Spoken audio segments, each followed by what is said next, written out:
एक जुलाहा सूत काटने के लिए रुई लेकर आ रहा था। वह नदी किनारे सुस्ताने के लिए बैठा ही था कि जोर की आंधी आई। आंधी में उसकी सारी रुई उड़ गई। जुलाहा घबराया, अगर बिना रुई के घर पहुंचा तो मेरी पत्नी तो बहुत नाराज होगी। घबराहट में उसे कुछ न सूझा। उसने सोचा, यही बोल दूंगा फुर फुर, और वह फुर फुर बोलता जा रहा था। आगे एक चिड़ीमार पक्षी पकड़ रहा था। जुलाहे की फुर फुर सुनकर सारे पक्षी उड़ गए। चिड़ीमार को बहुत गुस्सा आया। वह जुलाहे पर बहुत चिल्लाया, तुमने मुझे बर्बाद कर दिया।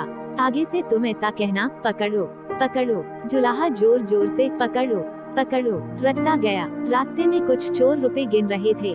जुलाहे की पकड़ो पकड़ो सुनकर वे घबरा गए। फिर उन्होंने देखा कि अकेला जुलाहा ही चला आ रहा था। चोरों ने उसे पकड़ा और घूरते हुए कहा, यह क्या बक रहे हो? हमें मरवाने का इरादा है क्या?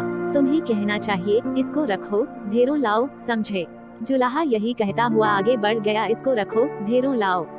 जब वह शमशान के पास से गुजर रहा था तो वहाँ गांव वाले शवों को जला रहे थे। उस गांव में हैजा फैला हुआ था। लोगों ने जुलाहे को कहते सुना, इसको रखो, ढेरों लाओ। तब उन्हें बड़ा गुस्सा आया।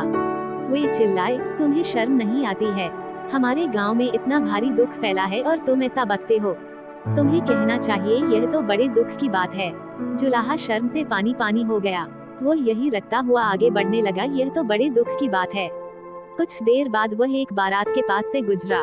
बारातियों ने उसे यह कहते हुए सुना, यह तो बड़े दुख की बात है, यह तो बड़े दुख की बात है।